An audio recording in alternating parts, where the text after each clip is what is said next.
అని చెప్పి వారంతా వెళ్లి మేళా వద్ద ప్రవేశించినారు. గుడ్డివాడు ఆ త్రోవలో కూర్చుని స్వామిల వారిని భజించుచున్నాడు. అట్లు భజన చేయుచుండగా కనిపించినవి. అప్పుడు గుడ్డివాడు కొంత దూరం పోయినాడు. దారిలో ఒక సొట్టవాడు కూర్చుని ఉన్నాడు. వారిని చూడగా నీవు గుడ్డివాడు, ఇంత కష్టంతో ఎక్కడికి వెళ్తున్నావు అని అడిగినాడు. గుడ్డివాడు చెప్పుచున్నాడు, అన్న నేను మేళాను చూచుటకు వెళుతున్నాను. ఆ మాటలు సొట్టవాడు విని, స్వాముల వారికి దయ నా మీద లేదు. చేతులు కాళ్ళు సొట్ట, నేను ఎలాగ నడవగలను? నీకు కాళ్ళున్నవి డేక్కోనైనా వెళ్ళగలను. నీవు త్రినాథ స్వామి వారిని భజింపుము, నీ చేతులు కాళ్ళు బాగవుతాయి. క్షణంలో ఇద్దరం కలిసి గుడ్డివాడను ఏమాత్రం కన్నులు కనిపించట్లేదు. త్రినాథ స్వామి వారిని భజించినాను కనుక కొంచెం కనిపించుచున్నాడు. అందుచేత నీవు కూడా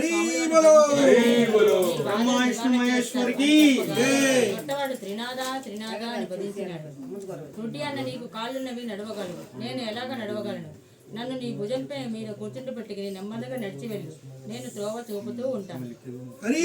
ఇద్దరం మేళాకు చేరుకుందాము అని చొట్టవాడు చెప్పాడు. అతని మాటలు విని గుడ్డివాడు చొట్టవాడిని భుజంపై కూర్చుండబెట్టుకుని మెల్లగా నడిచిపోతున్నాడు. గుడ్డివాడు చెబుతున్నాడు, నా నేత్రాలు నిర్మలంగా కనిపించుచున్నవి అని అనగా చొట్టవాడు, అయ్యా నేను ఇప్పుడు నడిచిపోగలను. ఈ విధంగా గుడ్డివాడు చొట్టవాడు కలిసి త్రినాథ స్వామి మేళ దగ్గరకు ప్రవేశించినాడు. నిత్యం ఒక వైష్ణవుడు వస్తూ ఉండేవాడు. అతడు త్రినాథ మేళ చెల్లకుండా ఇంటికి ఎప్పుడూ వెళ్ళిపోతూ ఉంటాడు. అతనిని ఈ పొద్దున మన స్థానం ముందు కూర్చుంటబోట్టవద్దని అనుకుని మేళా చేయు వారంతా వైష్ణవుడు రాగానే చూచి మేళా మేళా వద్దకు రాకుండా ఆపజేయడమైనది అని చెప్పగా వైష్ణవుడు ఏమి అంటున్నాడనగా, నాయనలారా, నా అపరాధమును క్షమించండి. ఇక నుండి మేళా కాకుండా వెళ్ళను. నేను నికరంగా చెప్పుచున్నాను. నా గురువు ఇక్కడికి వచ్చినా సరే విడిచి వెళ్ళను. దైవయోగం నా క్షణమే గురువు వచ్చి నా శిష్యుడు ఎక్కడికి వెళ్ళినాడు, ఈ దినం అతడు అర్పించలేదు మని వైష్ణవుని గురించి అతని తల్లిని అడిగినాడు. అప్పుడు అతనితో ఇలాగ చెప్పినది, నా కుమారుడు మేళా వద్దకు వెళ్ళినాడు. గురువు, మేళా ఎవరిది అని అడిగినాడు. అందులో ముసలిది. గురువు అక్కడికి వెళ్లి చూడగా అంతా అది చూసి గురువు నాకు కోపం వచ్చి బాగా తిట్టి మేళా స్థలంలో సామాగ్రిని తరువాత వైష్ణవుని పట్టుకుని దాచిపోయాడు. కొంత దూరం వెళ్లేసరికి బోరున వర్షం కురియసాగినది. కటిక చీకటి కావడం వలన త్రోవ కనిపించటం లేదు. గురు శిష్యులు చెల్లా చెదరై అతి కష్టం మీద గురువు గారి ఇంటికి చేరుకున్నారు. గురువు ఇంటిలో చూడగా అతని తల్లి గడప వద్ద కూర్చుని ఏడ్చుచున్నది. గురువు ఆశ్చర్యపడి లోనికి పోయి చూడగా అతని భార్య కుమారుడు చనిపోయాడు. వారిని చూసి గురువు మూర్ఛపోయాడు. శిష్యుడు గురువును పట్టుకుని లేపి కూర్చుండబెట్టి ముఖంపై నీళ్లు చల్లి, అయ్యా తమరు త్రినాథ స్వాముల వారికి అపరాధులు త్రినాథ మేళాను పాడు చేసినారు. అందుకే మీకు ఇది ప్రతిఫలం. స్వామి వారి మేళాను చేసిన ఎడల మీ భార్య కుమారులు బ్రతుకుతారు అని శిష్యుడు అనగా ఆ మాటలు విని గురువు 5 మేళాలు ఇచ్చుటకు ఒప్పుకొనగా వెంటనే భార్య కుమారుడు లేచి కూర్చున్నారు. త్రినాథ మేళ పాడు చేసినందుకు నాకు తగిన శిక్ష దొరికింది. నేను మూర్ఖుడను, అధముడను, ప్రభువుల వారి మహిమను తెలుసుకొనలేకపోతుంది అని ప్రభువుల వారిని క్షమాపణ వేడి మేళాకు కావలసిన పదార్థములు తెప్పించి అందరితో కలిసి మేళా సమర్పించి నాడు. నూనె కారణం చెల్లినది. ప్రభువుల వారికి పూజ కావచ్చినది. ఆకులు చెక్కలు గంజాయిని అందరూ పంచుకొని సేవించి సుఖంగా అనుభవించినారు. ఈ చరిత్ర ఎవరు వింటారో వారికి దృష్టివాది గుడ్డితనం కూడా పోయి తరిస్తారు. పుత్రులు లేని స్త్రీ నిర్మలంగా ఉంటే పుత్రులు పుడతారు. ఎవరైనా కొంటెగా ఆశ్రయంగా చేసిన ఎడల నడ్డితనము గుడ్డితనము కలుగుతుంది. 3 త్రిమూర్తులు ముందు విష్ణువునకు పూజించేవాడిని. చందనం పువ్వులను తెచ్చి త్రిమూర్తులను వేరువేరుగా పూజించేవాడిని. నైవేద్యము సమర్పించి గంజాయిలో అగ్నిని వేయవాడిని. తాంబూలమును 3 భాగములుగా చేసి ఉంచవలను. త్రిమూర్తుల వారి ఎడమ భాగమున వినాయకుని ఉంచవలను. 3 దీపములు వెలిగించి, ఓ త్రినాథ స్వాములారా దయచేయండి అని అనవలను. అంతా సమర్పించి త్రినాథ స్వాముల వారి పాదముపై పడవలను. అందరూ ప్రసాదమును అందరూ పంచుకుని సేవించవలను. ఈ విధంగా త్రినాథులను పూజించి తరించండి అని ఈ కథను సీతాదాసు చెప్పి ఉన్నారు.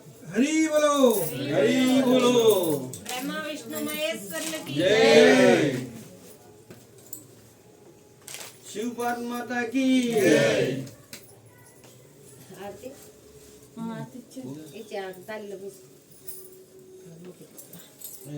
దేవుడు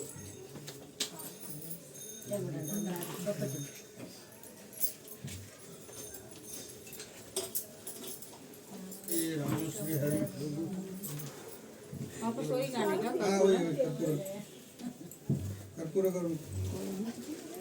कर्पूर गौरम करुणावतारम सदा वसन्तं हृदयारविन्दे भवं भवानी सहितं नमामि मङ्गलं भगवान् विष्णु मङ्गलं गरुडध्वज मङ्गलं पुण्डरीकाक्षाय मङ्गलाय तनोहरि सर्वमङ्गलमाङ्गल्ये शिवे सर्वार्थसाधिके शरण्ये त्र्यम्बके गौरी नारायणी नमोस्तुते नारायणी नमोस्तुते नारायणी नमोस्तुते।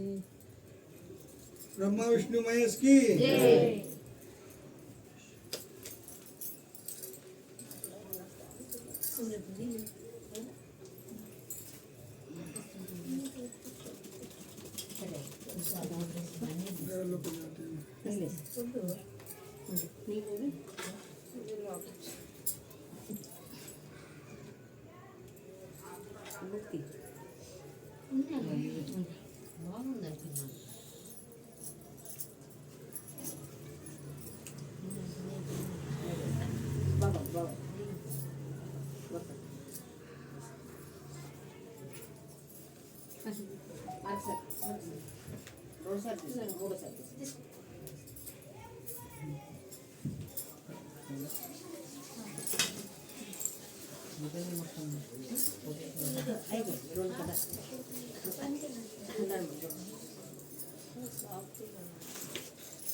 आज जुड़ी गया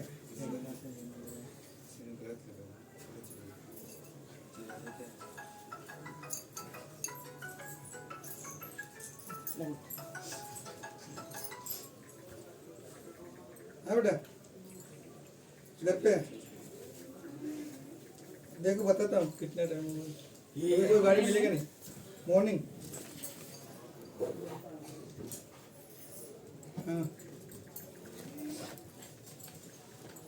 हाँ मैं तेरे को भी आधा घंटे बाद फोन करता हूँ ओके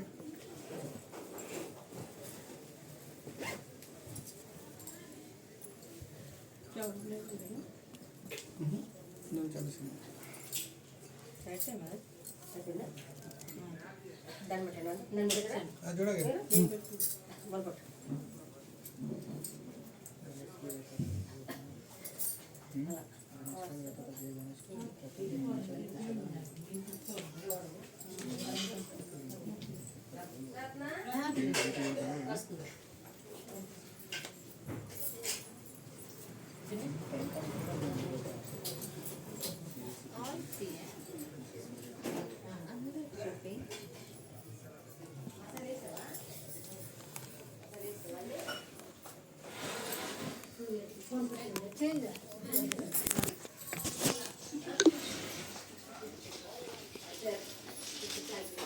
అయిపోయింది కదా.